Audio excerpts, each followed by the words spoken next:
Ern spends almost half of second episode in therapy, where he deals with his fear and past setbacks like being dismissed from Princeton. The other half begins as what appears to be yet another anthology narrative that is then tacked on as the B-plot to an episode that otherwise centers on one of the regular characters. However, the two eventually come together in ways that demonstrate how much Ern has to continue his therapy and explain why we have been spending so much time with Lisa, a would-be children's book author. Important biographical information about Ern getting expelled from Princeton was mentioned in the Atlanta pilot but has since been mostly forgotten. Details beyond that were scant, but it was implied that it was one of many instances where Ern had wasted his talent before getting back in touch with his cousin. He talks about being invited back to his former mater for a fundraising event as he goes session after session with therapist Everett Tillman, Sullivan Jones, and he ultimately shares the incident that resulted in his expulsion. According to Ern, he and colleague Sasha grew close, and a tangled series of circumstances resulted in Sasha hiding Ern's new suit in her room and then disappearing just as he needed it for a crucial job interview. Sasha, who is white, freaked out when Ern entered her room without permission, and Ern was soon expelled from the Ivy League. Ern used his RA master key to get the suit. Going into her room without first asking was not the finest move, but it was also not at all a crime deserving of the punishment, and at the time, they were conversing by text. This will be significant later. Since we are entering this therapy interaction in the middle, the doctor and patient are privy to information that we are not, as evidenced by Everett's casual mention of Ern's childhood maltreatment by a family member.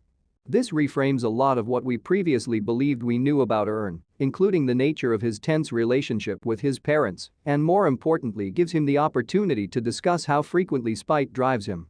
This is more than the Sasha story. He reveals, "I love spite. It's a powerful, clean thing. It encouraged me. You see, I know I can rely on it.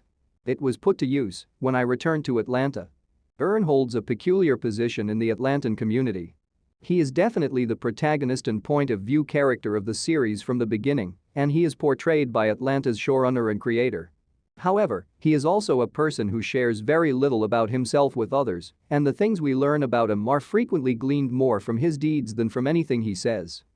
Throughout time, he has shifted away from the focal point of the story, sometimes being one of a quartet of virtually equal players, and other times obviously trailing Al in prominence. It can be risky to send a character from an ongoing series to treatment in this manner. It can feel like a series' awkward fallback when it is unable to come up with a better approach to dramatize someone's emotions at other times when it is revelatory.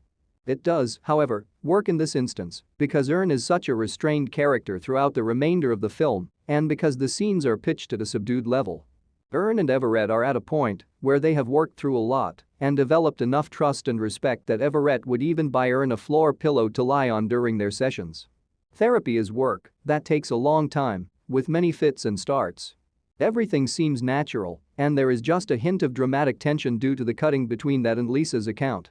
The audience immediately questions why we are following this woman and what she has to do with the other people. There is undoubtedly something fishy about Lisa receiving a literary agent's request. It's obvious Ern is involved when Tracy turns out to be working for the agent, last seen at the end of season 2, when he showed up at Al's place shortly after the boys all left for Paper Boy's first European tour. But how? Is Lisa maybe Sasha's real name, and we are keeping an eye on her to see how much worse off her life has been than the life of the ex-friend whose future she previously appeared to ruin? When Lisa arrives at the library to complete the reading her agent has promised will net her a major book deal, we finally get a big hint. When the librarian, Shel Purcell, objects because she brought her dog, Lisa makes a snide remark about the fact that she works at the airport, which Ern had just mentioned in a story about him being denied boarding the flight to the north, where he had intended to take Van and Lottie for a quick getaway after the Princeton event, by yet another racist Karen. Lisa might be this Karen, after all. Indeed, she is, and after the humiliating experience at the library, we cut to Ern watching the video of it in a bar at the wrap party for what turned out to be an elaborate, pricey piece of interactive theater. This was done as payback for the way she ruined Ern's family's vacation. Does this punishment, any more or less than Ern being asked to leave Princeton, adequately reflect the crime? Since she intentionally retaliated against Ern, as opposed to Ern doing something stupid but meant to be innocuous, you may make the case that she deserved her fate more. And her chat with the fictitious librarian implies that she frequently acts in a sanctimonious manner. In addition to making great efforts to humiliate this woman, they also made great efforts to incur debt on her behalf. Everett responds to Earn's earlier comment about the strength of spite by stating that spite can also leave you feeling empty and depressed and that you become a book written for somebody else. After being left alone at the bar, Earn realizes that despite his belief that he was improving during therapy, this stunt shows that he hasn't.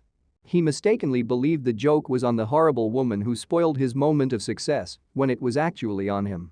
Even with a Princeton degree, his adult life has proven to be far more successful than he may have initially anticipated. However, it is also characterized by constant demands from his famous cousin client, panic attacks, and other difficulties. And in his worst hours, he still feels imprisoned enough to perform a trick like this.